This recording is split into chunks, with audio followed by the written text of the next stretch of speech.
This is the plaintiff, Randy Harvey. He says he and the defendant dated and she cleaned him out, robbing him of his money and a PlayStation. She stole $4,503.91, and he's here suing her for it today.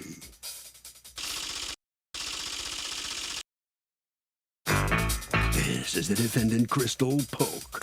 She says she only took her own belongings when she left the house they shared, and he's lying when he says she stole money and a PlayStation from him because he's mad she up and left him. She's accused of robbing a guy blind. All parties, please raise your right hand. People's Court is now in session. The Honorable Judge Marilyn Leon is now presiding. Litigants have been sworn, Your Honor. Thank you, Douglas. Thank you, Your Honor. Okay, Mr. Harvey, you were dating Ms. Polk, and you dated her for how long? For about a year. Okay, and were you actually living together? For about at least, I'd say about 10 months. She was staying with me for about 10 months. Okay, all right. So on July 21st, you come home, and what do you think has happened? I left to work 5 o'clock in the morning, and I came home at 3 o'clock in the afternoon. Everything was gone. The house just kind of looked a little destroyed. Clothes hangers was everywhere.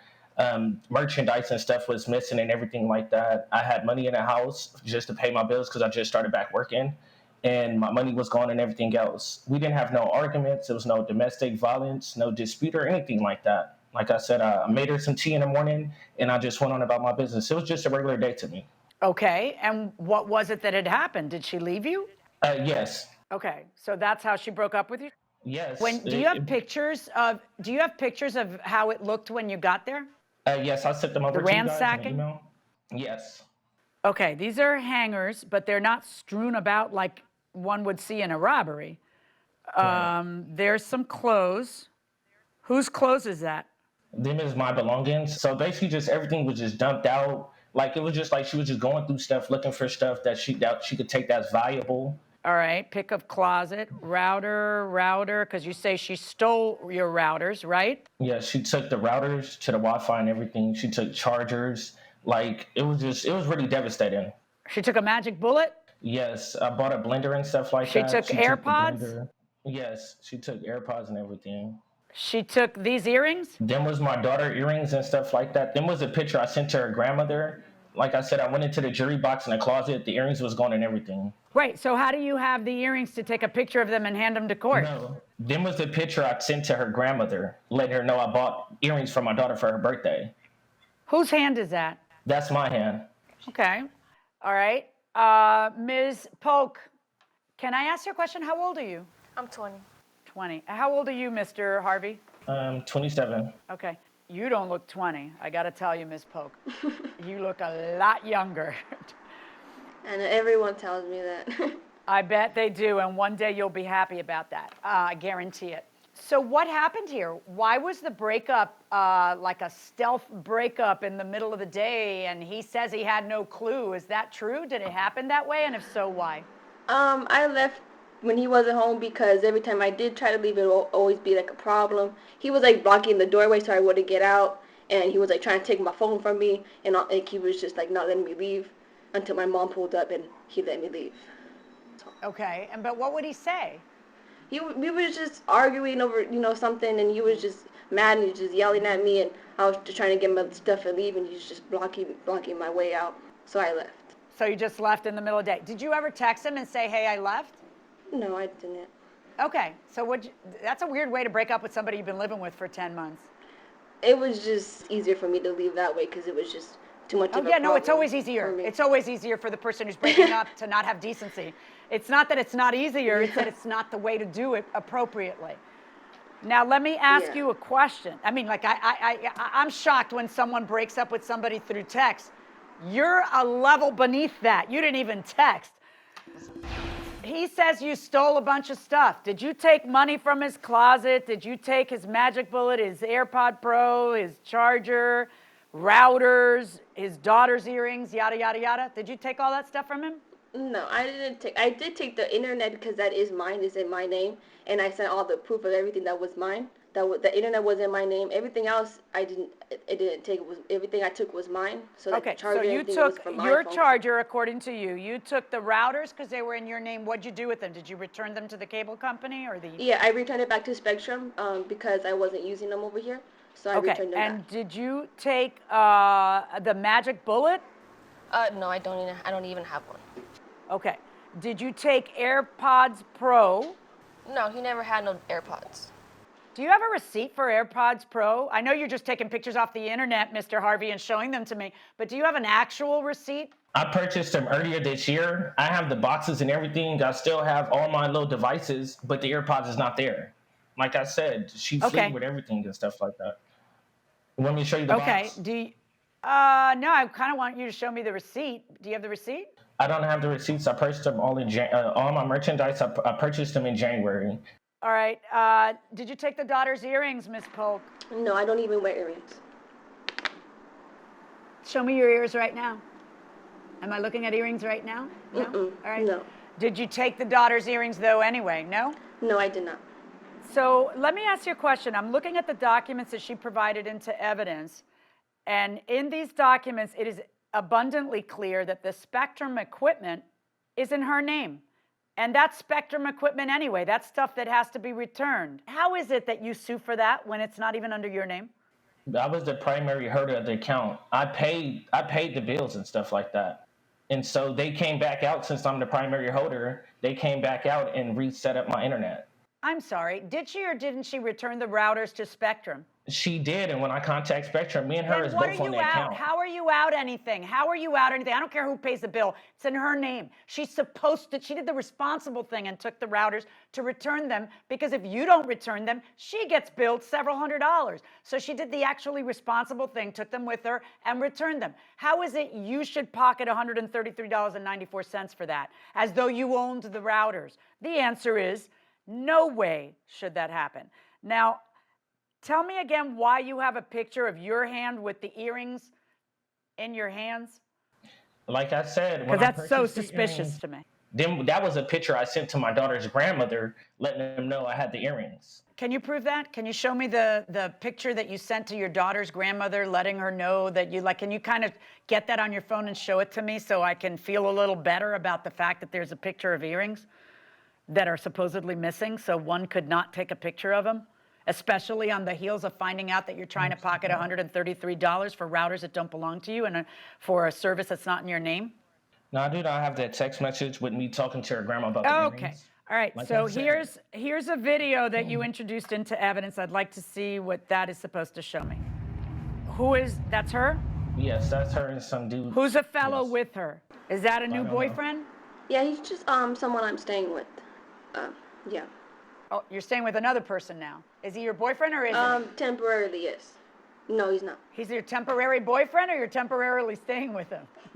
No, it's just I'm just staying here for now until I get another place.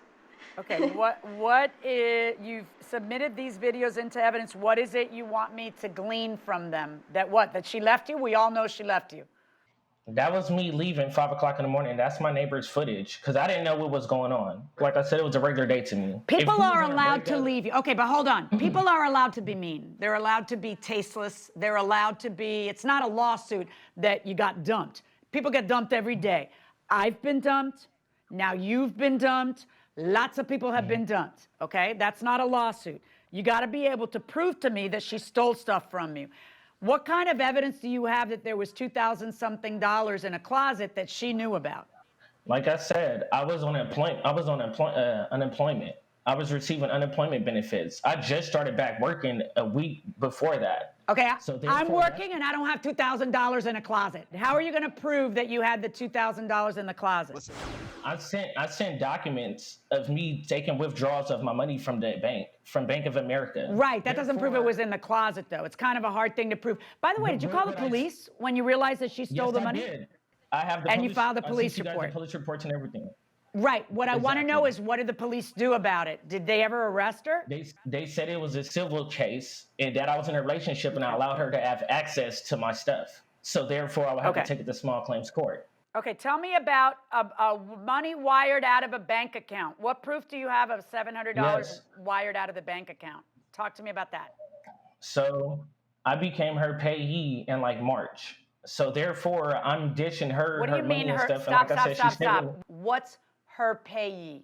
I guess she can't. I guess she can't manage to have her own funds or whatever the cause may be. Why do you need a payee, Ms. Polk? I'm on SSI. So I did have a payee. Okay, But I had you're to on my mom off and SSI for I what? put him. Give me a general idea about what you're on SSI for. I'm on SSI because I have depression and anxiety, and I was suicidal a lot, so they put me on How much SSI. money are you? So do they require that you have a payee? Yes, they do. So yeah, they do. And how much money were you getting? Are you getting a month? Because I get 700. okay. So you made him your payee. That's correct. Yeah, when I moved in, I made him my payee because we were staying together. Okay. And So you were her payee, and go on. Tell me what you were gonna say, Mr. Harvey.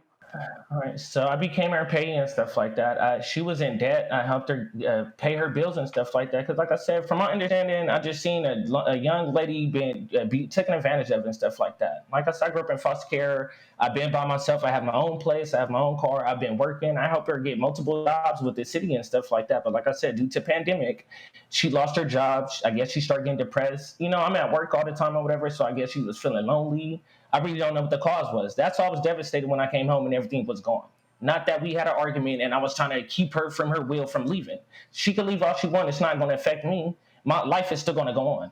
Period. So like I said, I was her payee, giving her money and stuff like that. When she fled and left, she had my personal email to where I had my social security, my bank cards and everything like that, to where 2 weeks after robbing me, she did a wire transfer from my own account. She created an online banking for me and everything like that. That's how she transferred the money to herself.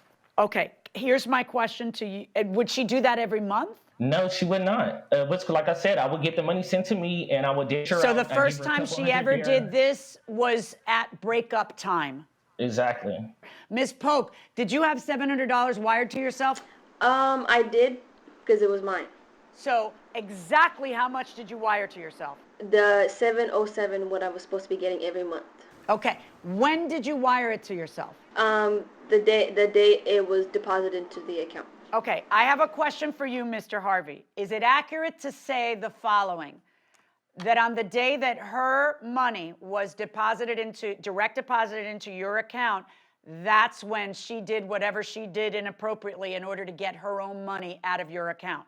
Right. Instead of reaching out to me and saying, you're my payee, can I receive my benefits? I did reach out. Hold on, I'm going to ask, you can answer that in a second, but it is her money, right? She didn't steal your money, she stole her money. Correct. Now, according to you, you were interrupting and saying, but I did ask you, tell me about that. I did text him several times, can you give my SSI back? And he just kept calling me names and kept saying all this other stuff. So, yeah, that's why I got my money the way I did. What kind of names was he calling you? I have screenshots. And he tried to delete it every time he sent me a message. You go and delete it on Instagram because you could delete your messages. So he kept trying to do that, but I said, so you're not gonna send me my money. All I did was leave, not give me my money. He said, suck it. Oh, that's nice. So it sounds like she's trying to do it the right way, and you are trying to hold her hostage because you don't like that you got dumped. No, you need to ask her to Mr. check Harvey, the I date. find that you're unable to prove your case, and I'm finding in this case in favor of the defendant. That's my ruling.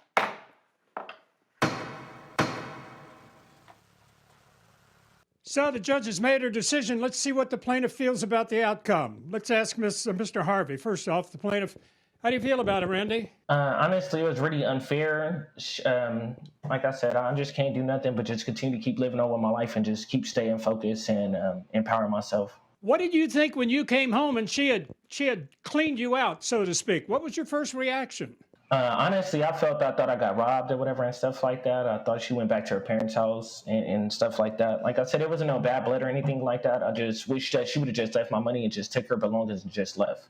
You learn anything from this experience about inviting her to move in and live with you? Yeah, stay single. All right. That's probably a smart decision for you. All right, Ms. Polk, let me talk to you.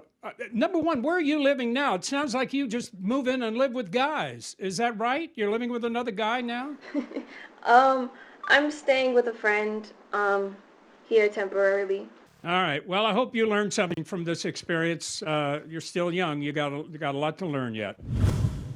It's funny, when you read the complaint in this case and when you heard initially, it sounded like, oh, maybe she did a wire transfer out of his account and took $700 something, but you looked a little bit deeper and peeled a couple layers away and it turned out it's her money. Item by item, Right. you could see that stuff Right. was hers, and he was just upset at being dumped. Right. Because he was in a position of power. He's 7 years older than she is. Right. You know, he was used to commanding things, and she took his power away by just leaving and creating this. Actually, it was really interesting how she did that, creating the online banking so she could get her money. God bless her. All she took was her money. Right.